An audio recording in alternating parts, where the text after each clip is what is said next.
है, तो आंसर है पश्चिमाभिमुख पेशियों के द्वारा। दूसरा प्रश्न है वह दर्पण जो वस्तु का सीधा और ज्योतिक प्रतिबिंब दे सकता है, तो कौन सा दर्पण होता है? अवतल दर्पण।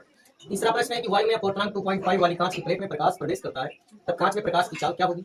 अपूर्णांक यानी इक्वल टू सूत्र होता है वायु में प्रकाश की चाल बटे कांच में प्रकाश की चाल। अपूर्णांक यानी दिया है 2.5 इक्वल टू वायु में प्रकाश की चाल जो होती है वो 3 × 10 के पावर 8 मीटर प्रति सेकंड होती है, बटे कांच में प्रकाश की चाल क्रॉस मल्टीप्लाई करेंगे तो कांच में प्रकाश की चाल इक्वल टू हो जाएगा 3 × 10 पावर 8 अपॉन 2.5। अब 2.5 के पॉइंट को जब हटाएंगे तो ऊपर 0 बढ़ जाएगा, 5 से कट रहे हैं 55 25 5 6 30। अब आ गया हमारा 6 बटे 5 × 10 पावर 8, 5 से जब 6 को डिवाइड करेंगे तो आएगा 1.2, यानी 1.2 × 10 पावर 8 मीटर प्रति सेकंड। ये क्या होगी? हमारी कांच में प्रकाश की चाल होगी 1/2। m बराबर दिया है 1/2 और m बराबर जो सूत्र होता है -b/u।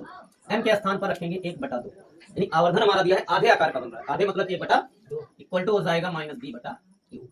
तो u इक्वल टू क्या होगा? -2b। ठीक, अब हम करेंगे क्या? और u हमारा तो u ही रहेगा, फार्मूला होता है फोकस दूरी 1/f equal to 1/b plus 1/u। ध्यान से देखिएगा, तो 1/f की वैल्यू क्या दी गई है? 10, 1/b रहेगा 10 का 10 प्लस u की वैल्यू क्या है? -2b माइनस, ध्यान से समझो ना, तो 1/10 इक्वल टू 1/b प्लस और माइनस का गुणा क्या होता है? 1/2।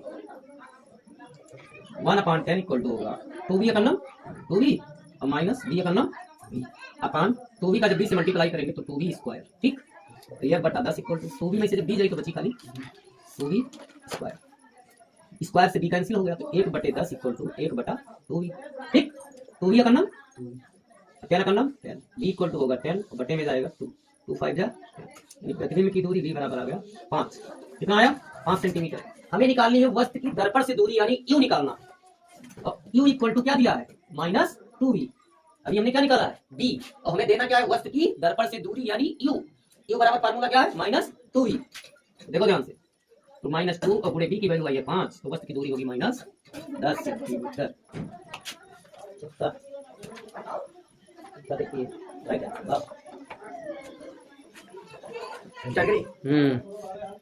रिकॉर्डिंग चलता है वो, चलत तो है यार। Good evening my dear students. सवाल नंबर 4 है, कह रहा है कि एक उत्तल दर्पण की फोकस दूरी 10 सेंटीमीटर, तो वस्तु के आधे आकार का प्रतिबिंब प्राप्त करने हेतु वस्तु की दर्पण से दूरी क्या होगी?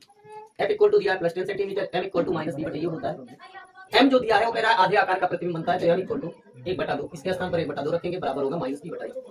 u का नाम u और 2 का गुणा -b से करेंगे तो -2b। फार्मूला होता है दर्पण का सूत्र 1/f equal to 1/b plus 1/u। 1/f की वैल्यू 10 इक्वल टू 1/b 10 का 10 प्लस 1/u इक्वल टू रखेंगे हम -2b। 1/10 इक्वल टू -2 माइनस और प्लस का गुणा होता है माइनस। 1/10 equal to 2b minus b upon 2b square. 1/10 2b में से b को माइनस करेंगे तो बचेगा b upon 2b square, square से b cancel. 1/10 equal to 1/2b, 2b का नाम 2b इक्वल टू 10, तो b इक्वल टू आएगा 10/2 और 2 से जब 10 को डिवाइड करेंगे तो आएगा 5 सेंटीमीटर, यानी प्रतिबिंब की दूरी आएगी 5 सेंटीमीटर। हमसे पूछा है कि वस्तु की दर्पण से दूरी क्या होगी, तो q बराबर क्या वैल्यू है? -2b, तो -2 गुणे b के स्थान पर b की वैल्यू 5 रखेंगे, 2 5 10, इसलिए वस्तु की दर्पण से दूरी होगी -10 सेंटीमीटर।